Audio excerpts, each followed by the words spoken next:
Hello students, today we will continue with chapter 4, Exploring Windows and more. So let's start. Disk cleanup. In order to understand this topic, let's first consider a basic day-to-day example. We all love shopping, right? और over the time जब हम बहुत सारे clothes खरीद लेते हैं, purchase कर लेते हैं, तो हमारी अलमीरा में पुराने और new clothes का एक pile बन जाता है और उसमें हमें एक स्पेसिफिक क्लोथ को ढूंढने में बहुत टाइम लगता है, राइट? सो इस सिचुएशन में हम क्या करते हैं? इस सिचुएशन में हम उन सभी पुराने कपड़ों को डिस्कार्ड कर देते हैं जिनकी ज़रूरत अब हमें नहीं है. Well, similar is the case with the computer. Over the time आप अपने कंप्यूटर की मेमोरी में बहुत सारी फाइल्स को स्टोर करते हैं. कुछ इस तरह की फाइल्स होती हैं जो टेम्पररी फाइल्स होती हैं. कुछ इस तरह की फाइल्स भी होती हैं जो आपने बहुत टाइम पहले क्रिएट करी होती हैं, जिनको आपने काफ़ी समय से यूज़ ही नहीं किया है और आपको याद भी नहीं होता कि आपके कंप्यूटर मेमोरी में वो फाइल्स अभी तक स्पेस ऑक्यूपाई कर रही हैं. इस वजह से आपका कंप्यूटर स्लो प्रोसेस करता है. सो इस सिचुएशन से बाहर आने के लिए भी हमें अपने कंप्यूटर की हार्ड डिस्क को क्लीन करना पड़ेगा. So disk cleanup helps us to free up the space on the hard disk by searching the disk for files that can be safely deleted. Now, how do we perform disk cleanup? Well, the steps are very easy. हम Start button पे जाते हैं और वहाँ से Search button पे click करते हैं. फिर सर्च बॉक्स में हम टाइप करते हैं Disk Cleanup and we press the Enter key. जैसे ही हम Enter की प्रेस करेंगे, हमारे पास इस तरह से Disk Cleanup का एक डायलॉग बॉक्स आएगा जिसमें हमें ड्राइव सेलेक्ट करने को कहा जाएगा. तो आप अपनी कोई भी स्पेसिफिक ड्राइव जैसे C drive, D drive, E drive, कोई सी भी ड्राइव आप सेलेक्ट कर सकते हैं जिसमें से आपको फाइल्स रिमूव करनी है. And then you click on the okay button. Once you click on the okay button, the separate dialog box appears for that specific drive. अब यहाँ से आपको न्यूमरस फाइल्स मिल जाएंगी जो आप उस ड्राइव से डिलीट कर सकते हैं. तो आप यहाँ से उन फाइल्स को सेलेक्ट कीजिए जिन्हें आप डिलीट करना चाहते हैं and then you click on the okay button. So this is how you perform disk cleanup. The next topic is defragmenting the hard disk. अब इसे समझने के लिए भी हम एक एग्जाम्पल लेते हैं. सपोज कीजिए कि आपकी बुक्स सारी आपने अपने घर के डिफरेंट रूम्स में रख दी. आपने अपनी सोशल स्टडीज़ की बुक जो है अपने रूम में रख दी, नोटबुक अपने पेरेंट्स के रूम में रख दी एंड डिफरेंट घर के डिफरेंट एरियाज में आपने अपना सारा स्कूल का सामान रख दिया. अब जब आप अपने होम टास्क को कंप्लीट करने के लिए बैठेंगे तो आपको अपनी बुक्स और नोटबुक्स को लोकेट करने में ही बहुत टाइम लग जाएगा क्योंकि आपके सारा ज़रूरत का सामान आपके पास एक जगह नहीं है. सो आपकी आधी एनर्जी और आधा टाइम तो आपकी चीज़ों को लोकेट करने में ही लगेगा. ऐसा ही कुछ हमारे कंप्यूटर के साथ भी होता है. ओवर द टाइम जब हम अपने कंप्यूटर में सेव की गई फाइल्स में कुछ भी मॉडिफिकेशंस करते हैं, न्यू फाइल्स ऐड करते हैं या एग्जिस्टिंग फाइल्स को डिलीट करते हैं, तो हमारी फाइल्स फ्रेगमेंट्स में यानी कि पार्ट्स में कंप्यूटर के हार्ड डिस्क पर अलग अलग लोकेशंस पर स्टोर हो जाती हैं. इसे हम कहते हैं fragmentation. So fragmentation is the scattering of parts of the same file over different areas of the disk. So इस रीज़न की वजह से जब आप कंप्यूटर को कोई कमांड देते हैं और उसे एक स्पेसिफिक फाइल को लोकेट करना पड़ता है, so it takes a lot of time. So in order to overcome this problem, we have a special Windows feature which is defragmentation. Defragmentation is the process of rewriting the parts of a file at the adjacent places on a hard disk. यानी कि हमने एक file के जितने भी parts हैं उन्हें एक साथ हार्ड डिस्क में सिमिलर एडजेसेंट ट्रैक्स पर स्टोर कर दिया. तो जब भी हमें उस फाइल को एक्सेस करना होगा तो हमें उसके सारे रिलेटेड पार्ट्स एक जगह पर मिल जाएंगे. It helps to increase the speed of accessing a file. So इसका सबसे बड़ा बेनिफिट ही ये है कि जब भी हम किसी फाइल को एक्सेस करने की कोशिश करेंगे तो उसमें हमें टाइम बहुत ही कम लगेगा. Let's go through the steps of defragmentation now. Again, you have to go to the start button, click on the search button, and in the search box type disk defragmenter. इसके बाद enter की press करने पर आपको इस तरह से एक डिस्क डीफ्रेगमेंटर का डायलॉग बॉक्स स्क्रीन पर मिलता है और यहाँ से आप अपनी स्पेसिफिक डिस्क ड्राइव को सेलेक्ट करते हैं। उसके बाद आप डीफ्रेगमेंट डिस्क पर क्लिक करेंगे तो आपका काम हो जाएगा। Next topic is computer virus. अब हम सभी जानते हैं बायोलॉजिकल वायरसेस के बारे में, राइट? और एक वायरस से तो अभी हम फाइट भी कर रहे हैं, द कोरोना वायरस। वेल, जिस तरह से ये बायोलॉजिकल वायरसेस हमारी बॉडी में एंटर करके हमारी बॉडी के नॉर्मल फंक्शंस को डिस्टर्ब करते हैं, उसी तरह से कंप्यूटर में भी वायरसेस एंटर करते हैं जो एक कंप्यूटर के नॉर्मल फंक्शनिंग को टारगेट करता है। कंप्यूटर वायरसेस बायोलॉजिकल वायरसेस नहीं होते, ये सॉफ्टवेयर्स होते हैं, प्रोग्राम्स होते हैं। So computer viruses are the harmful computer programs which are developed with harmful intentions.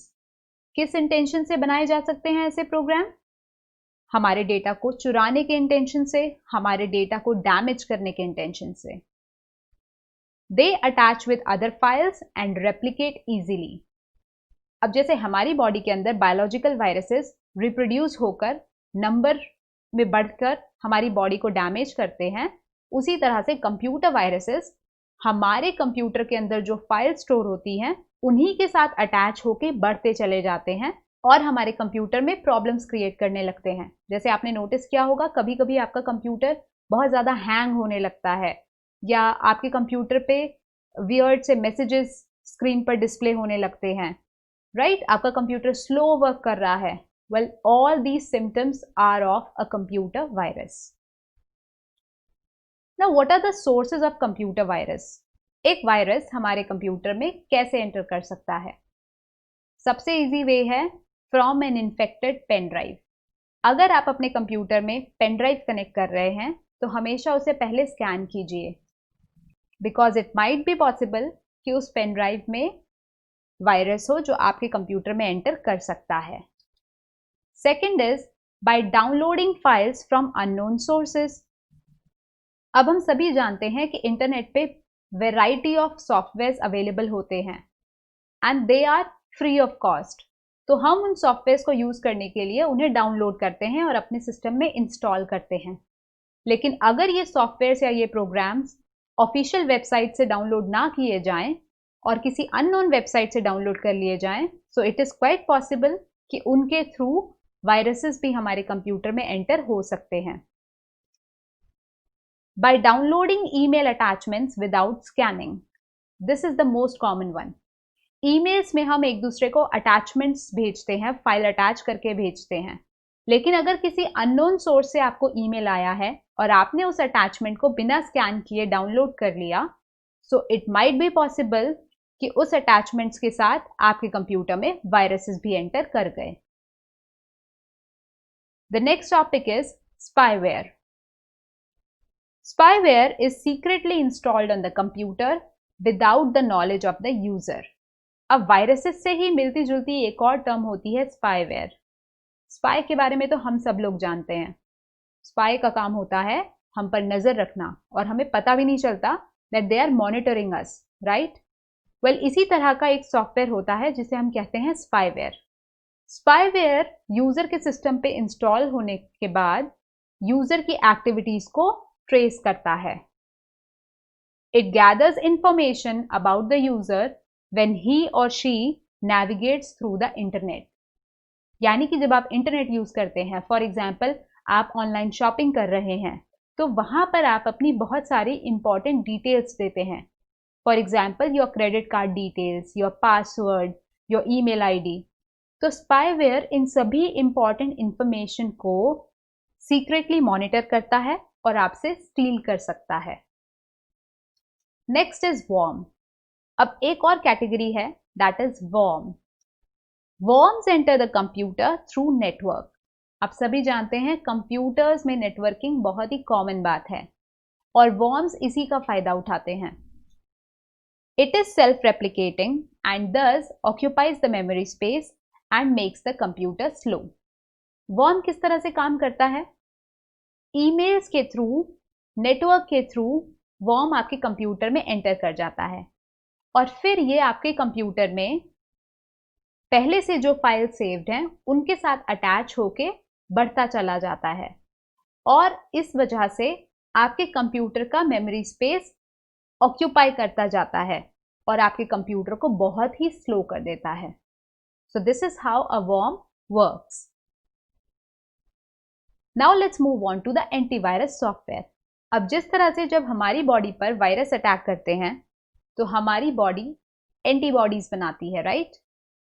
और अगर कभी एंटीबॉडीज सफिशिएंट नहीं होती then we take help from a doctor, we take medicine, right? तो उसी तरह से जब कंप्यूटर के अंदर वायरस अटैक होता है तो उसको फाइट ऑफ करने के लिए एंटीवायरस सॉफ्टवेयर डेवलप किए गए हैं. Antivirus software identifies the virus infected files on our computer and cleans them. Antivirus software का काम होता है आपके कंप्यूटर को पूरा स्कैन करना, उसमें से उन फाइल्स को लोकेट करना जिन पे वायरस इन्फेक्शन है और फिर उन फाइल्स को रिमूव कर देना. कुछ कॉमन एग्जाम्पल्स अगर हम एंटीवायरस की कंसीडर करें जो मार्केट में आज की डेट में अवेलेबल हैं तो वो है Norton, McAfee and Kaspersky. Now let's see how can we use Norton antivirus. So the steps that we are going to follow is click on the start button and in the search button you have to type Norton antivirus in the search box. All right? Norton antivirus हम consider करके चल रहे हैं कि आपके system में पहले से इंस्टॉल्ड है. तो जब आप सर्च करेंगे तो इस तरह से Norton antivirus की स्क्रीन आपके पास अवेलेबल होगी. यहाँ पर आपको ऑप्शन मिलता है कंप्यूटर में स्कैन नाउ. तो जब आप यहाँ स्कैन नाउ पे क्लिक करेंगे तो आपको वेराइटी ऑफ स्कैनिंग ऑप्शंस मिलते हैं. Let's have a look at those options. The first option is full scan. Full scan जैसे नाम से ही आपको पता चल रहा है, इस ऑप्शन को अगर आप चूज करते हैं तो आपके कंप्यूटर को थॉरली चेक किया जाता है. The each and every program, the each and every file that is there on your computer will be scanned. And obviously it is very time consuming also. It may take up to 2 to 3 hours. The next option is quick scan. अगर आपके पास इतना time नहीं है कि आप full scan कर सकें, so you can make use of quick scan option. And this option checks the system memory and the boot devices. यानी कि boot devices यानी कि वो devices जो आपके कंप्यूटर में ऑपरेटिंग सिस्टम को लोड करते हैं. तो ये उनको चेक करता है और आपके कंप्यूटर मेमोरी को चेक करता है. There is one more option and that is custom scan. Custom scan user को एक ऑप्शन देता है कि यूजर सेलेक्ट करे कि वो कौन से फाइल्स को, कौन से ड्राइव को स्कैन करना चाहता है और सिर्फ उन्हीं स्पेसिफिक फाइल को स्कैन करके आपको हिंट देगा, आपको इंडिकेट करेगा कि आपके इस पर्टिकुलर ड्राइव में कितने वायरसेस हैं. So you can make use of any of these three options and then scan your computer accordingly. Now let's quickly go through the key points. सबसे पहले हमने इस लेसन में ऑपरेटिंग सिस्टम डिस्कस किया था. That operating system acts as an interface between the user and the hardware. और इस video में, इस चैप्टर में हमने विंडोज ऑपरेटिंग सिस्टम पर ही काम किया है. हमने विंडोज के काफी डिफरेंट फीचर्स के बारे में भी डिस्कस किया. For example, arrow peek, arrow shake, arrow snap and taskbar previews. आज हमने डिस्कस किया डिस्क क्लीनअप, जिससे हम अपने कंप्यूटर के मेमोरी स्पेस को फ्री अप कर सकते हैं ताकि कंप्यूटर फास्टली काम करे. We also discussed defragmentation, जिससे हमारे कंप्यूटर की एक फाइल के सारे पार्ट्स एडजेसेंट ट्रैक पर ही स्टोर हो जाते हैं और इससे कंप्यूटर की जो एक्सेसिंग स्पीड है वो भी इंक्रीज हो जाती है. After that we discussed the computer viruses, that these are the harmful computer programs that may damage our files. और फिर उसको ओवरकम करने के लिए हमने एंटीवायरस सॉफ्टवेयर के बारे में सीखा. एंटीवायरस सॉफ्टवेयर वायरसेस को डिटेक्ट करते हैं और उन्हें रिमूव करने में हमें मदद करते हैं. With this we have completed our chapter.